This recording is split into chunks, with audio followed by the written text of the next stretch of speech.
This is Plant-Based Briefing, Hormone Replacement Therapy and the Opioid Epidemic When Standard Therapies Become Dangerous, Part 1 by Nelson Huber-Disla at nutritionstudies.org.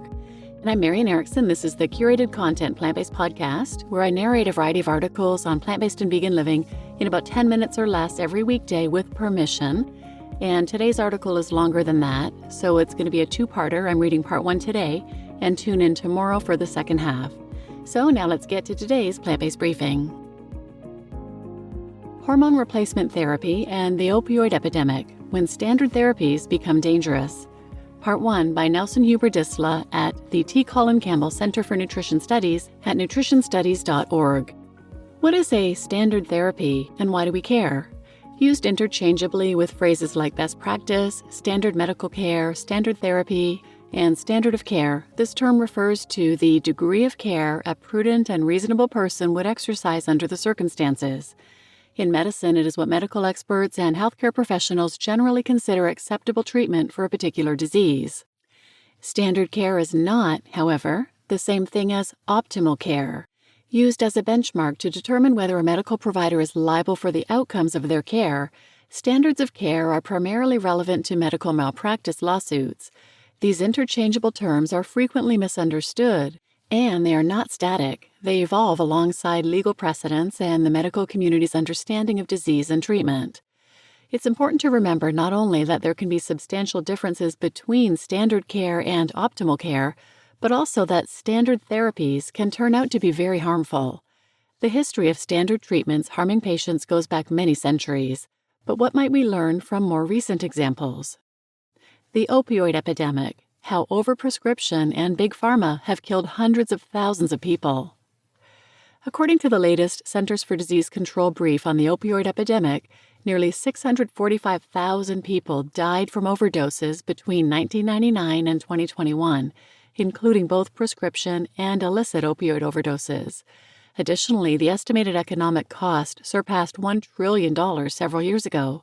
Several contributing factors to this epidemic have been identified: epidemic loneliness, lacking health services in rural communities, job loss due to international trade, and the increased prevalence of fentanyl.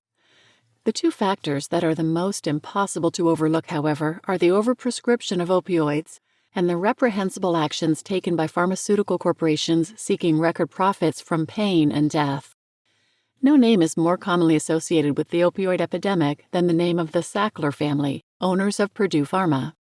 Known most of all for their aggressive, deceptive marketing of OxyContin, the company has been at the center of numerous lawsuits from both state attorneys general and private parties. Though they have now opted for a settlement and declared bankruptcy, they withdrew more than $10 billion from 2008 to 2018 as the epidemic was worsening and deposited the money into offshore accounts. In a separate lawsuit settled in 2007, they pleaded guilty to misbranding the dangers of their product while fully aware of its addictiveness. The legal status of the company's bankruptcy plan is still pending due to disputes over a provision in the plan that shields the family from civil liability. As Arthur Gale writes in the journal Missouri Medicine, at the peak of their sales and marketing, Purdue hired 3,000 doctors to serve on their speakers bureau, a fact which certainly does not reflect well on the medical profession. Richard Sackler, the current chairman of the board of Purdue and who closely directed the firm in recent years, went to Harvard Business School, a fact which also does not reflect well on America's premier business school. At Purdue, profits trumped ethics. The Sacklers were generous donors to universities, academic medical centers, museums, and other charitable institutions in the U.S. and all over the world. Their names adorned these venerable institutions. This final detail, the philanthropic facade put on by the company, has been aptly described as reputation laundering and a disgrace to museums worldwide. Many institutions have since distanced themselves from the Sackler name. By focusing only on the headline figures, however, we risk missing the more important takeaway. Purdue Pharma is by no means uniquely driven by the profit motive. Pharmaceutical corporations everywhere seek profit above all else, including, most importantly, the health outcomes of their product users.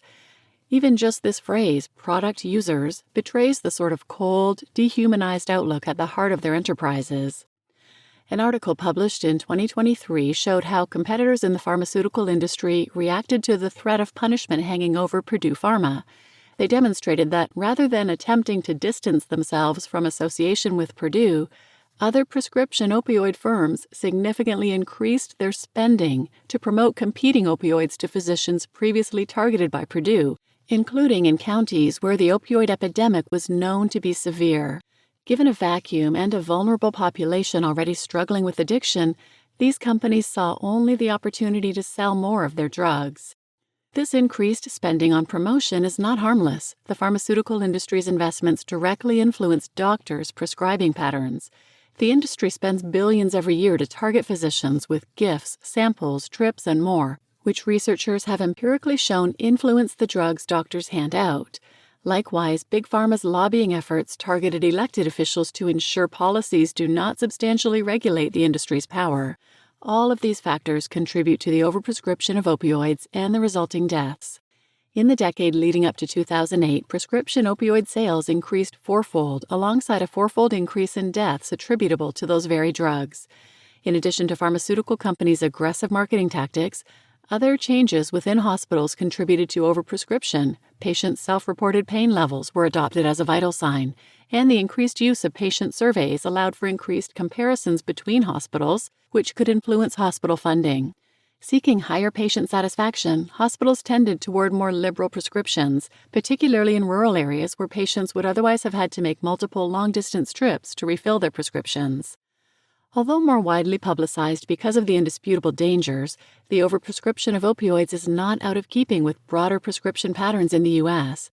We spend far more for our prescription drugs than the rest of the world, and while it's difficult to measure precisely what proportion of the drugs we purchase go unused, we are surely among the highest per capita users in the world. A selective review analyzing 4 common medication categories found prescription increases in recent years.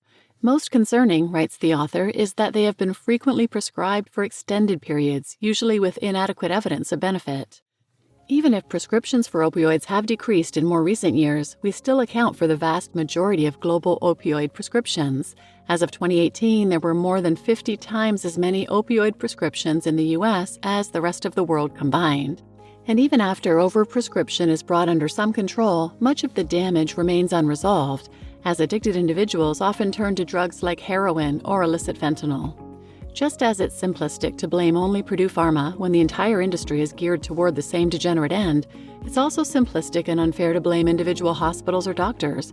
It is precisely the systemic nature of the opioid epidemic that makes it so difficult to contain.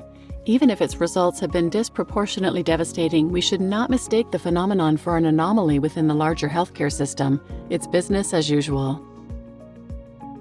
You just listened to Hormone Replacement Therapy and the Opioid Epidemic When Standard Therapies Become Dangerous, Part 1, by Nelson Huber-Disla at nutritionstudies.org.